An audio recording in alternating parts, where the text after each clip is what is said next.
Is the Mongolian Death Worm still hunting its prey today?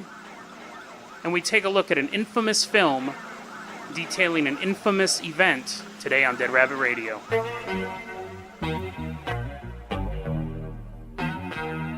Hey everyone, welcome back to another episode of Dead Rabbit Radio. I'm your host, Jason Carpenter. I'm having a great day. I hope you're having a great day. That my great day comes with a little bit of quotation marks. The heat's getting to me, man. Oh, dang it. I just realized I have to talk about the desert for like 10 minutes in this episode because we're talking about Mongolian death worms. I did... Let's see if my brain can process what I want to talk about. Death worms. Walking around. Oh, okay. Here's a question for you. Why does hot sauce taste so different from other hot sauces, but all ketchup tastes the same? I don't know. Let's start the episode. It's just way too hot. Actually, that is a good question. But you know what I mean? Never mind. Let's get started with the episode. The Mongolian Death Worm. So, the Mongolian Death Worm is one of those legends that have seeped into the current day. So, we have creatures like gnomes and fairies, which, I think Iceland still believes in gnomes and stuff like that. But for the most part, people go, gnomes may have been around back in the day. Well, I don't think most people think gnomes are around, but you know what I mean? Like, there are creatures that are considered far, far in the past that we don't have to deal with anymore. Dragons is a good idea of that. And then there's creatures that have old legends about them, and they're still being seen, and that would cover stuff like Bigfoot. And that also would cover the creature, the Mongolian Death Worm. Now, if you're not familiar with what the Mongolian Death Worm is, it's interesting because just like the Jabu Fofi, the giant spider we talked about on Tuesday, I believe, the Mongolian Death Worm, all the sightings are secondhand. There's been no Western explorer to actually be able to say, oh, we saw that. Not like it's important that it has to be Western, but you know what I mean? Like, most of the sightings we have is someone talking to someone else and then being like, oh yeah, I saw that. And the descriptions are all fairly the same. If I saw a monster and then you saw a monster independently, we may have different versions of what that monster looks like. But if we both saw a tiger, I may see it from behind and I may describe it a little bit differently than you. But you could compare both events and say, well, they're probably talking about a tiger. They're probably both, one person saw it in the shadows, so it just looked like a giant cat with a certain type of ear structure, and the other person saw it in the day and it had stripes, but he couldn't really see his head because he was, drinking water or eating an ostrich. And so the Mongolian Death Worm, I won't say all, but most of the descriptions are the same. It's not, you'll watch movies, and Mongolian Death Worm I've seen it in a couple movies. I actually saw one really good one that I'm going to put the link to. It's not a movie so much. There was a television show, I don't know if it's still around, I don't think so, called The Lost Tapes, and it was basically a found footage television show. It was really good. It was about, I think it was these three young men on ATVs doing some cross-continent race, and their ATVs break down in the Gobi Desert, and the Mongolian Death Worm stalking them. So it kind of has this Tremors vibe, because as long as they're on the ATV and totally immobile, the Mongolian Death Worm doesn't know that they're there. So it was really good. I'll put that link in there. I recommend you watching it. But generally in movies, they portray this Mongolian Death Worm as this giant creature the size of a graboid from Tremors.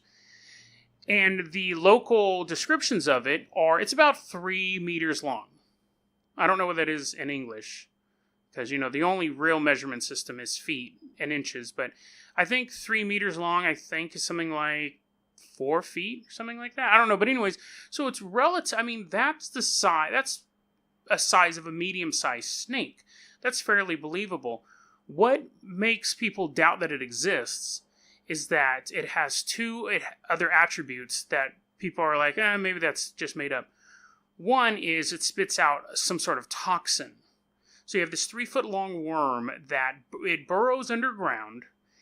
And when somebody's walking over it, it jumps out at you and bites you. It can also jump out at you and spit a toxin at you. And you're like, well, there's animals that do that. There's animals that shoot out toxin. They're definitely toxic animals.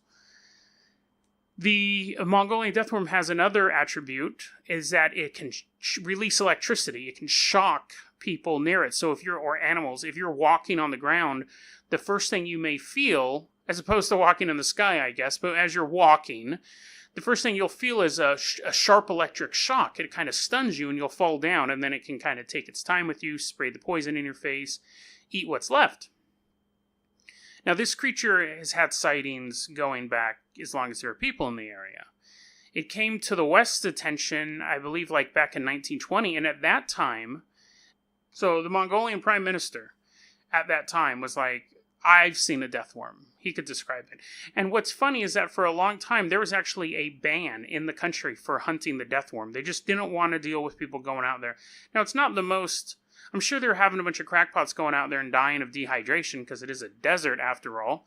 But I always think it's interesting when governments enact rules. I think it's in Nepal or somewhere out there, out east, where it's against the law to harass a yeti. You can't go yeti hunting. They're like a protected species. So sometimes it's a publicity stunt. I actually think it's illegal to hunt Bigfoots in Washington as well. It might be a publicity stunt. It might just be, it might be a publicity stunt, or it may be real. They're like, man, we don't want people going out there and getting killed by these Mongolian death worms. It's most likely a publicity stunt. But, so you have this creature, it's blood red, because what happens is it lays its eggs inside a camel's intestines, and they eat up I'm assuming, dead camel. They eat it up, and it just, gives them this red coloring. And they say that it's just a silent predator. It just lives in the desert. It'll kill anything. It'll eat anything. It just like most and this is an interesting fact of it too. When you're making stuff up, if it's made up, you can make up whatever it does. You can be like, yes, it's the size of a house, and it will swallow your firstborn child, then it'll come over to where you work, and it'll start knocking pins off your desk. Like, you just make it up. If you're making it up, that's actually a fairly relative size for something that's... You're like, well, how big was it? And you're like, I don't know, 3 meters? I mean, that sounds more realistic. Also, they generally don't hunt humans. They prefer to hunt animals, but will kill a human if need be. So again, when we look at stuff like the Groot slang, and they're like, it was created by the gods, and it's one of the most intelligent creatures on the planet, and it steals people's gold, that sounds far more made up than... There's a really big worm in the desert that shoots acid and can shock you, and it will usually eat an animal, but it might eat you too. So, the Mongolian, the stuff like the Groot slang, I like the idea of it. I don't think it exists. The giant spider from Tuesday's episode and the Mongolian death worm, I think, are very likely to exist. If not existing today, existed at some point in human history. And that's why those legends have been passed down. I'm not saying you can, book a flight to the Gobi Desert right now, parachute in, and find one, because no Westerner has ever seen one. Or at least ever seen one and survived to talk about it. But again, if this creature isn't necessarily hunting humans, and it is under the ground, what are the chances of you trying to find it in a desert? It's a massive desert. They don't know how many of these things are. But this is one of those cryptids that, if we found evidence of it, I wouldn't be surprised at all. If we found giant spiders, and giant spiders have exoskeletons, but when they die, I wonder how they fossilize. I'm sure we found fossilized spiders from the past, but I wonder how they... Oh, and that's dope about this thing too.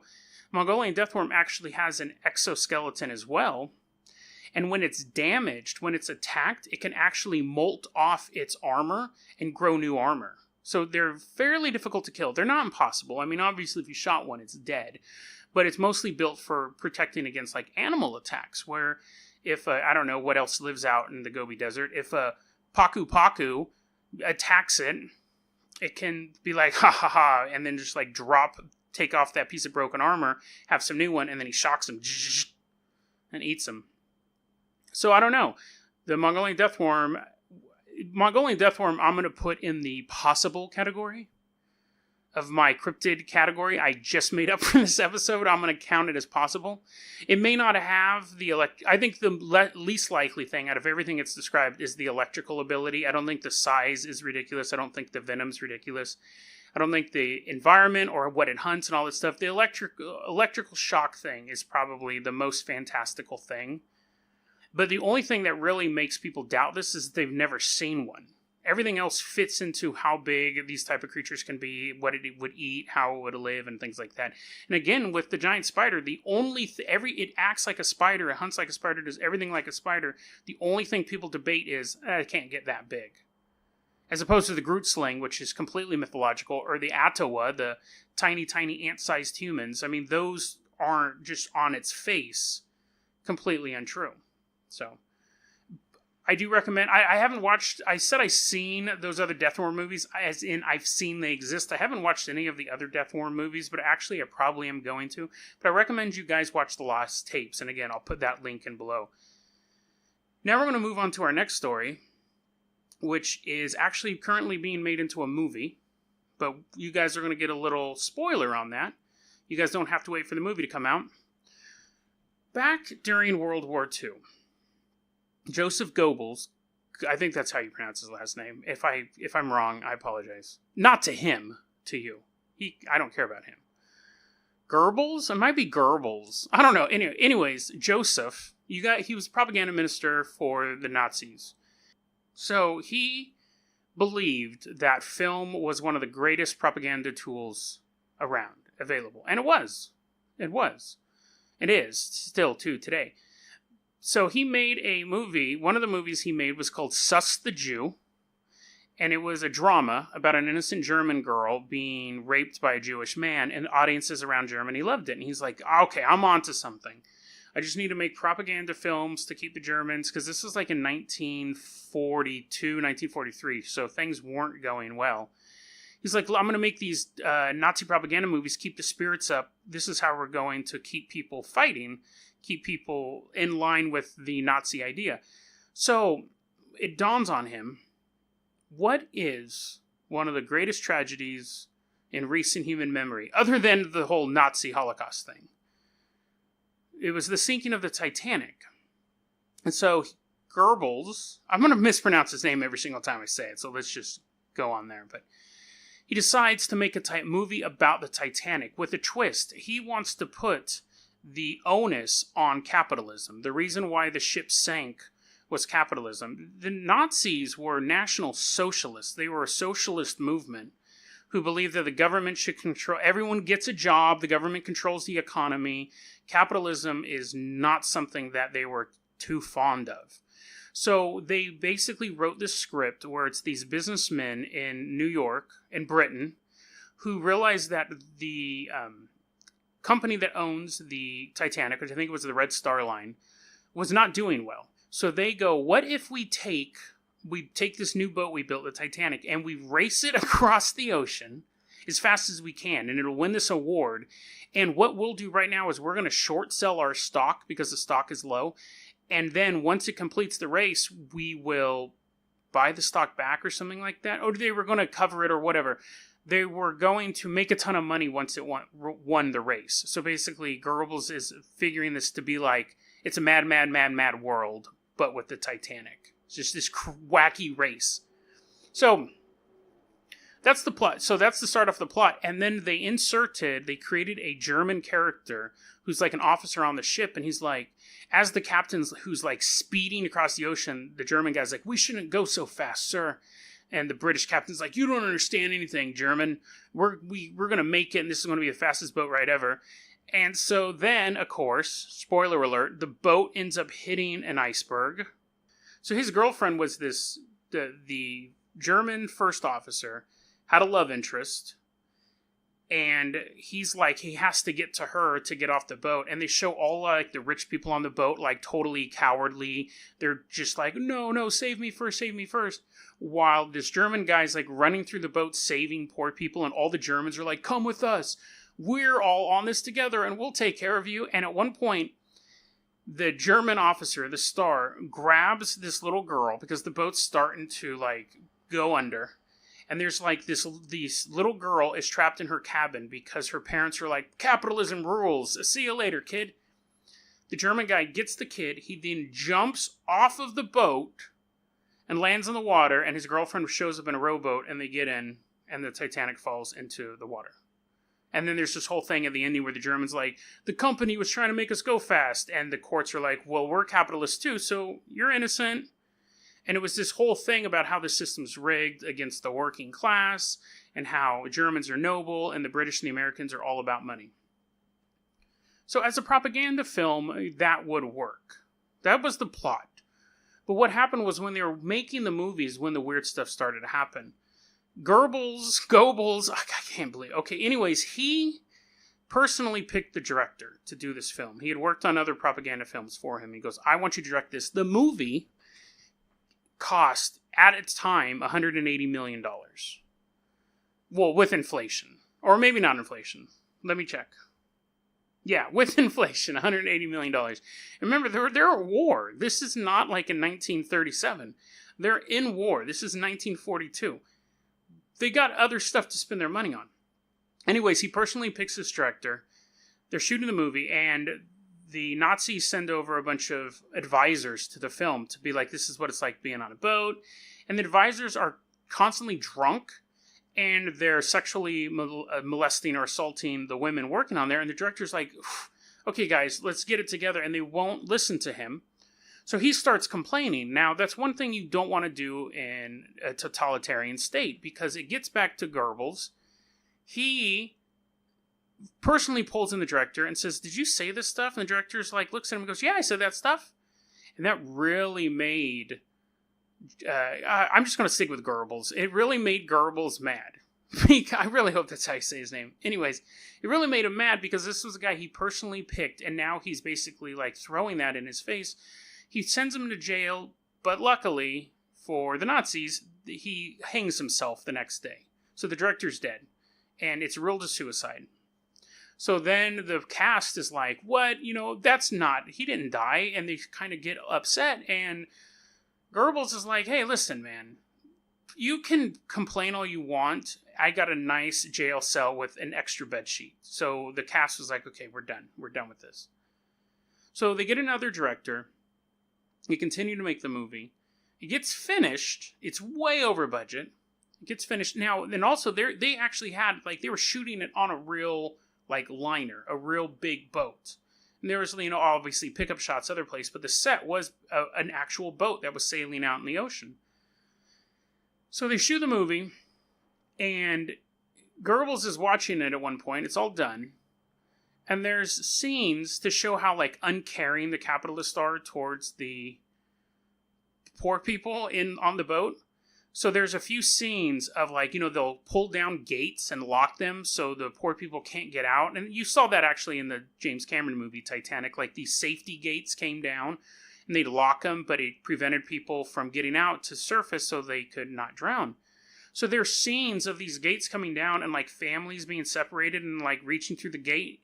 And, like, the German mother's like, come to me, my daughter. And the German daughter's like, I'm so scared. I can't get through the gate. I can't get through the gate. And they think that's one of the reasons why this movie was never aired in Germany, because that's kind of like what was going on in concentration camps and in ghettos and on trains.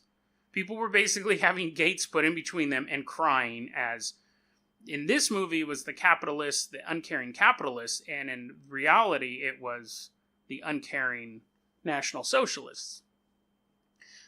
They also say that it wasn't released. Another reason why it wasn't released was that it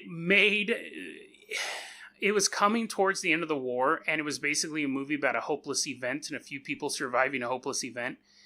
And historians feel that it might, as Goebbels was watching it, he might have thought the German people might think more of the Titanic being this horrible, hopeless event and making that the equivalent to what they were going through. Like, they're literally on a sinking ship. Both sides of two different armies are just pushing them in. So the movie was never released in Germany. After the war, it was aired in Russia sometimes, and they called it a trophy film, which I think it was almost like, that's almost like a hate song. Like, they destroyed Germany, and then they would watch this movie and laugh at it about how stupid it was. There was a VHS copy that was floating around Germany for a while. They say would air on television every once in a while. And it did start to get shown in other places because German films, the cinematography is pretty good. Like, they really pioneered some filmmaking techniques. And eventually did get restored, and you can watch it now. I haven't seen it. I'm assuming it would be all in German, but that could be a bad assumption. So what happened to the boat? What happened to the boat that they filmed the Titanic on? Well, apparently, it was towards the end of the war. It's like almost over. And the Germans were like, oh man, we're almost out of here. What can we do?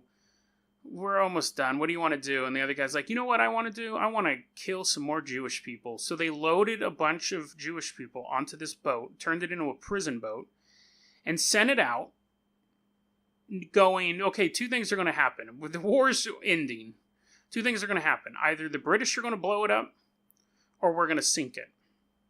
One of the two.